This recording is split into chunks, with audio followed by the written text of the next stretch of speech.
una manera guiada, una lectura guiada, podríamos decirlo así. Y luego también al final ofrecer alguna pequeña orientación para también ir reponiendo el espacio en el cual nos hemos encontrado. Bien, en relación a las preguntas he querido organizarlas, no porque una sea más importante que la otra, sino organizarlas en torno a más o menos la cronología misma y el orden de la antropología teológica, y luego también pues en razón a la similitud de la redacción de la pregunta. Gerson, Juan María y Julián preguntaban precisamente acerca de cómo iluminar, por una parte, la realidad actual del hombre en su rechazo para con Dios, con los tiempos actuales. Gerson. Juan María decía, ¿cómo podemos como seminaristas vivir nuestra vocación a la alianza en un mundo cada vez más secularizado? Y Julián, ¿cómo puede el ser humano actual vivir su vocación a la relación y la alianza en un mundo marcado por el individualismo, la crisis de valores y la desconexión espiritual? Se relacionan de alguna manera estas preguntas y cómo orientarlos a ustedes en torno a eso. Pues en primer lugar, el solo hecho del estudio de la antropología, iniciando por esta enseñanza bíblica, que como ustedes ya conocen y saben, pues verdaderamente es ante todo una catequesis, no es una cronología ni es un libro científico, ya lo hemos dicho, pero es una invitación a volver a los orígenes. La pérdida de valores, esa mala relación con Dios, el poco concepto o la poca credibilidad del concepto de alianza, el desconocimiento del mismo, sencillamente radica en el que no hemos vuelto a las raíces, no solo a la raíz bíblica, sino a la manera como Dios ha querido actualizar su palabra en nuestro tiempo. Y a eso se refiere, pues, entonces, que tenemos que volver a retomar esos grandes valores que nos han compartido nuestros mayores, la misma iglesia, la tradición de la iglesia. Eso por una parte. En segundo lugar, también es la palabra vocación para nosotros mucho más diciente que para otras personas, que debiera serlo también para ellos. Pero es importante que todos nosotros tengamos muy en cuenta que si es vocación viene del cielo y que nuestra relación con Dios tiene que ser una relación entendida como eso, como un don que viene de Dios. Y desde ahí, desde nuestra convicción plena, desde nuestra vocación bien respondida, se empieza a dar un testimonio en la que el hombre es llamado. Nosotros lo podemos comprobar cuando vivimos teológicamente nuestro ser, nuestra vida. Cuando verdaderamente no damos respuestas a veces frágiles, sino muy serias, muy sólidas, cimentadas en una convicción de fe, descubrimos cómo las personas se pueden sentir también interpeladas por una presencia de Dios, por una presencia superior, y querer responder de alguna manera a esa misma llamada, y también cuestionarse por la existencia de Dios. Y en tercer lugar, pues es muy importante que nosotros ayudemos a descubrir que la relación del hombre con Dios no es un elemento del pasado, sino que tiene toda una actualidad. Y que se puede partir precisamente de ese mismo rechazo, de esa misma increencia. Nadie cree o nadie desdice de algo que no existe, sería mejor, ¿no? Aparecen esos ateos sistemáticos o antiteístas mejor, que dicen no creo en Dios, pero sencillamente describen una cantidad de cosas a las cuales quieren culpar a Dios. Entonces hay que mostrar que eso no es una cosa de la antigüedad, sino que es una cosa muy, muy, muy presente, muy actual. De alguna manera vivir lo que se está queriendo proponer, ¿no? Acompañar a los alejados. Esa sería como una respuesta incluso no solo teológica, sino muy pastoral a este cuestionamiento. Bueno, por otra parte, también Rafael dice, ¿de qué manera puede el hombre sobreponerse a la realidad del pecado y tener una mayor conciencia de la necesidad de relacionarse con el Creador. Es una respuesta que haremos a profundidad hacia la mitad del curso, pero que podemos ir adelantando un poquito con la misma parte de la pregunta, ¿no? La conciencia. Es ir formando una conciencia de pecado, una conciencia auténtica, ¿no? Ir purificando todas esas conciencias escrupulosas que tiene hoy la comunidad y que nosotros podamos también vivir auténticamente nuestros principios cristianos, saber muy bien a qué me llama Dios, a ver qué me dice Dios, qué pone en mi corazón para que yo viva conforme a su designio de amor y de su voluntad. Pero como le digo, sobre todo San Pablo nos irá ayudando a comprender un poco más el sentido de esa pregunta cuando lleguemos a lo que refiere propiamente a la gracia. No obstante, tengo que aclarar que la pregunta no es descontextualizada porque se habla precisamente allí de esa situación del pecado y surge esa inquietud, ¿no? El pecado como una ruptura con la relación con Dios. Así que la pregunta está muy bien ubicada y también pues es una obertura al tema que se llamaría propiamente de la gracia. Así que la respuesta es muy sencilla, es esa, la formación de una conciencia clara sobre lo que es la relación con Dios, también valga la pena acotarlo, y la conciencia sobre nuestro propio pecado, la toma de conciencia del mismo pecado. Nelson hace la pregunta acerca de la diferencia específica entre la visión o la definición platónica y aristotélica de hombre. Sabemos que la platónica interpreta al hombre más bien como una especie de encuentro entre, o mejor, el cuerpo del hombre como una cárcel de un alma que proviene de un mundo superior.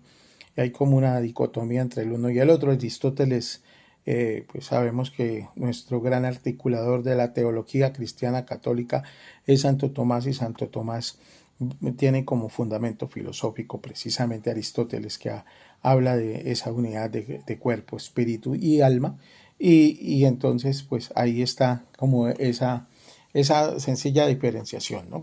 Platón interpreta el alma como un ente encarcelado en un cuerpo, o si se quiere el cuerpo como la cárcel del alma, y ya la sabemos, no es el espacio, aunque pues podemos profundizar más adelante cuando hablemos allá también de la gracia propiamente dicha y del desarrollo de la reflexión antropológica. Quedémonos con la visión aristotélica, que es la que pues de alguna manera ayuda a darle fundamento filosófico al pensamiento cristiano a través de Santo Tomás, y que pues de alguna manera también sirve para entrar en diálogo con las religiones y con los diferentes entes de pensamiento de nuestra actualidad. Así que tanto como pensar una diferencia específica, no, más bien cómo poco a poco se van complementando. Hoy en una sana teología y en un diálogo verdaderamente intercientífico o pluricultural, pues no deberíamos llevarla, porque hay algunas religiones que se siguen más bien por la filosofía platónica. Entonces, sí, hay unas diferencias por naturalmente el origen mismo, la metodología que se utiliza. Esas serían las diferencias específicas.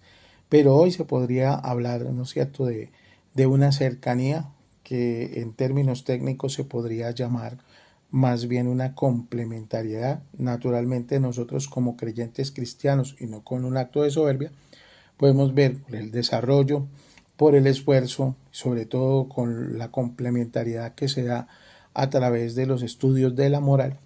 Podríamos decir que una de los desarrollos sistemáticos del pensamiento, de la visión del hombre, se da desde la teología católica, y sin desconocer también muchos avances que se han dado en la teología aportados por las iglesias protestantes.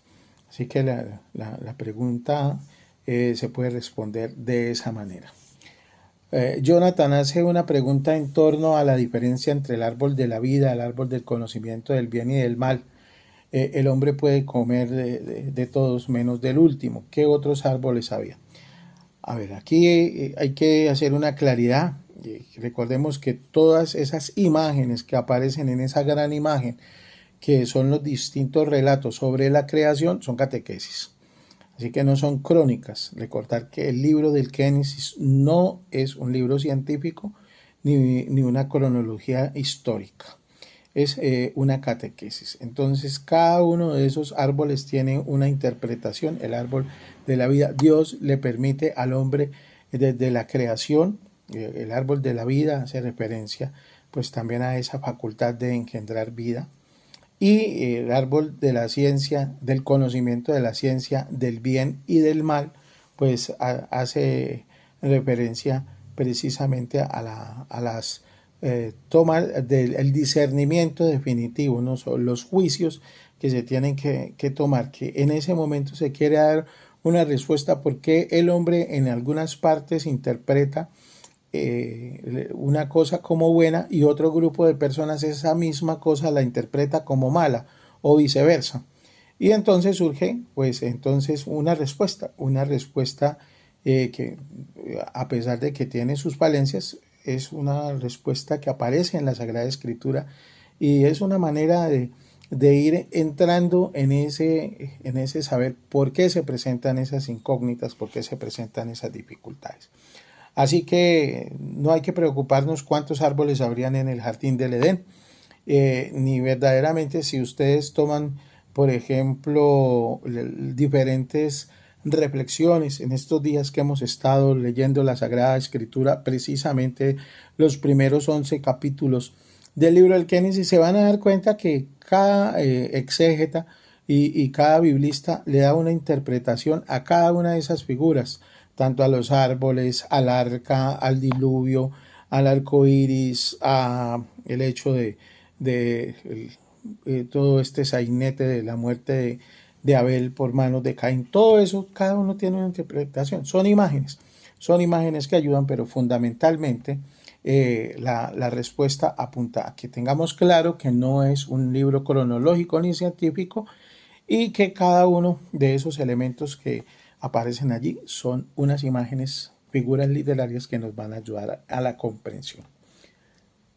Brian pregunta, desde la visión cristiana del hombre, comunidad cuerpo, alma y como unidad de cuerpo, alma y espíritu, ¿cómo se comprende esta relación? ¿Qué diferencia hay entre alma y espíritu? ¿Cuál es su relación con la visión escatológica del hombre? Empecemos por la parte final.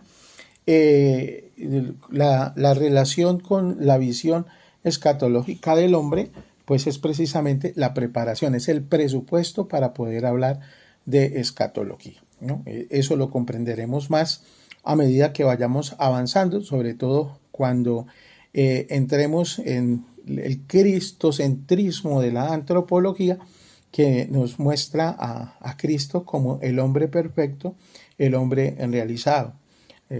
Podríamos decir también la cristología de la antropología. Pero esto es supremamente importante. Esa visión que cada día se va centrando más en alma y espíritu también se relaciona un poco también con la pregunta del pensamiento de la visión aristotélica y la visión platónica, que apunta a eso, esa división cuerpo, alma y espíritu va por allá, por esa fundamentación de la antropología teológica en la visión antropológica del hombre desde las diferentes escuelas de pensamiento. Nosotros nos ceñimos propiamente a la visión del catecismo, que para no dejar aquí vacíos, porque se requiere tener como los elementos adecuados para ese momento, las bases bíblicas que llevaremos y luego un presupuesto del porqué en el estudio patrístico, que será como el motivo de nuestro próximo encuentro, poder ahondar en ello. Entonces dejamos esta respuesta no en el aire, sino como abriendo la puerta. También me parece una pregunta pertinente. en esa apertura, porque eso es lo que procura el Antiguo Testamento, ir solucionando los interrogantes del hombre antiguo, pero también abriéndonos la puerta a unos interrogantes bastante interesantes que son muy iluminatorios, no solo para una cuestión intelectual, sino también para nuestro compromiso cristiano. El hermano Francisco pregunta si Dios es misericordioso desde toda la eternidad, puesto que para tener misericordia se ha de tener un sujeto digno de ella. Antes de que Dios nos creara ya era misericordioso.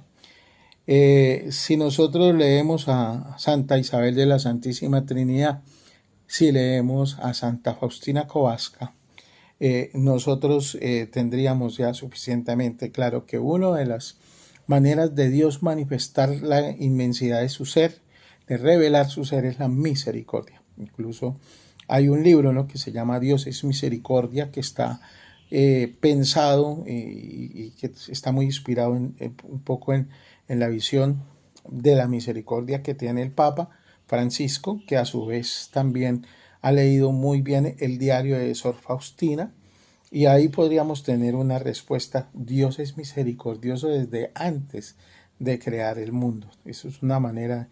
La misericordia no significa únicamente borrar pecados o tener una condonación o una condolencia frente a esa situación de precariedad del hombre.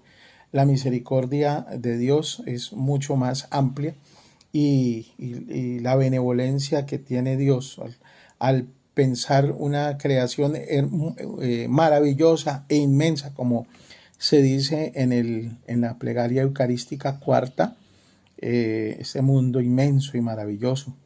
También como lo describe la plegaria eucarística primera para la misa con celebración de la Santa Misa con niños. Ahí encontramos entonces Dios es misericordioso desde la creación, desde antes de la creación, es un atributo de Dios. Dios es misericordia. Así que creo que queda ahí respuesta esa interrogante. Juan José Rosso pues habla acerca de cuál es la profundidad del conocer a Dios a través de la misma percepción de mi hermano. Yo recomendaría no hablar de la percepción del hermano, sino de la comunión con el hermano. Y luego dice que ¿qué es necesario para que el hombre pueda encontrarse con nuestro Dios de manera puntual en las Sagradas Escrituras, magisterio, en la vida misma y en los hermanos que están? Creo entender que la pregunta está planteada como que son a su imagen, ¿no?, a la imagen de Dios. Hemos sido creados a imagen de Dios. Entonces, ¿por qué cuál es la profundidad? La tienen por esencia. Yo creo que la pregunta busca es, ¿no?, cuál sería el camino, o si la comunión con el hermano es un camino válido y sólido para tener ese encuentro o para poder conocer a Dios. Naturalmente que así lo dispuso Dios. No es bueno que el hombre esté solo, le crea a la mujer para que el hombre se confronte, se encuentre un tú y pueda construir también la pregunta por su propio ser: ¿de dónde vengo? Ese gran piropo, esta sí es, o esta vez sí es hueso de mis huesos y carne de mi carne, no es otra cosa sino el reconocimiento y la pregunta a la vez: ¿de dónde vengo yo? ¿De dónde está perfección? ¿De dónde esta respuesta a mis inquietudes? Entonces, naturalmente que el hermano es para nosotros camino de encuentro con Dios. Un ejemplo sencillo, lo que está pasando en nuestro alrededor en esta convulsionada época. El ver el rostro sufriente de una persona desplazada, dolida, triste, una madre angustiada que pide oración por sus hijos que están en el Cauca, en el Catatumbo, en zonas de conflicto, que es miembro de las fuerzas militares y que ahora lo han enviado a estos lugares. Esa es sencillamente ya una respuesta. Es la persona que nos hace sacar lo mejor de nosotros, que nos hace sentirnos hijos de Dios, y por eso le pedimos por la paz para ellos, para sus territorios. Lo mismo, la maldad de las personas nos hacen pensar, ¿no?, cómo este Hijo de Dios llega hasta ese extremo. Así que ahí tenemos una un interrogante interesante que nos puede...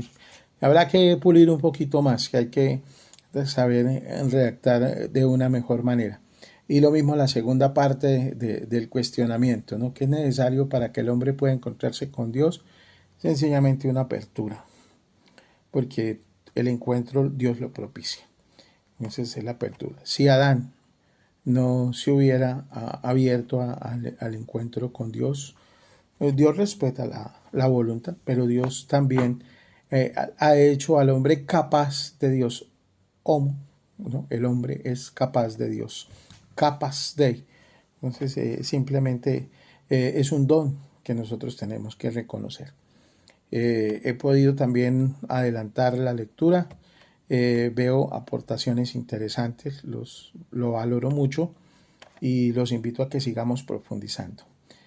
Ahora, inmediatamente junto al video, les compartiré también un pequeño escrito, unas 5 o 6 páginas para que leamos y tengamos una idea clara de la antropología del Nuevo Testamento, un poco más corta, más sencilla en cuanto a su lectura. Ahí les daré la referencia, tengamos el diálogo porque esta antropología del Nuevo Testamento se profundiza más en la reflexión antropológica de la Iglesia que continúa. No obstante, haremos una introducción en el próximo encuentro a este documento interesante para que podamos tener un diálogo fructífero. Les agradezco entonces el tiempo que le puedan dispensar a este pequeño ejercicio y pues les deseo éxitos en toda su tarea y que podamos seguir profundizando verdaderamente en todo este trabajo. Éxitos este fin de semana en sus trabajos. Y si lo ven cuando ya han terminado sus trabajos, pues que también se renueven sus fuerzas con la gracia de Dios después de haber servido a nuestros hermanos y habernos encontrado con la imagen perfecta de Dios.